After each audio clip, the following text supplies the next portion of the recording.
अरे ज्या कृष्णाला तुम्ही स्वतःचा मुलगा समजताय तो तुमचा मुलगा नाहीये, तो परब्रह्म आहे, तो भगवंत आहे.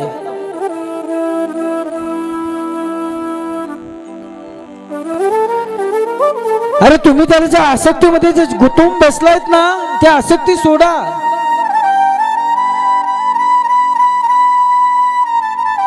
तो या जगाचा बाप आहे, तो भगवंत आहे. तो कधी कुणाचा मुलगा होऊ शकतो का? तो तुमचा मुलगा नाहीये. महाराज उद्धवजी नंदबाबाला सांगतात, नंदबाबा उद्धवजीला प्रश्न करतात, अरे उद्धवा,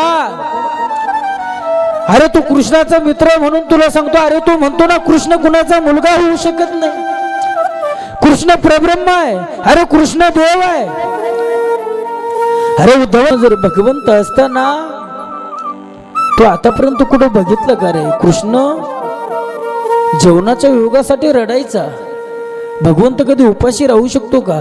अरे माझ्या कन्हैयाला कधी जेवायला मिळालं नाही ना, तर माझ्या कन्हैयाला मी रडताना बघितलंय. अरे देव कधी रडताना तू बघितला का? अरे तू म्हणतो तो माझा मुलगा नाही, तो देव आहे, तो जगाचा बाप आहे. अरे ज्या कन्हैयाला तू देव जगाचा बाप म्हणतो ना, अरे जगाच्या बापाला आतापर्यंत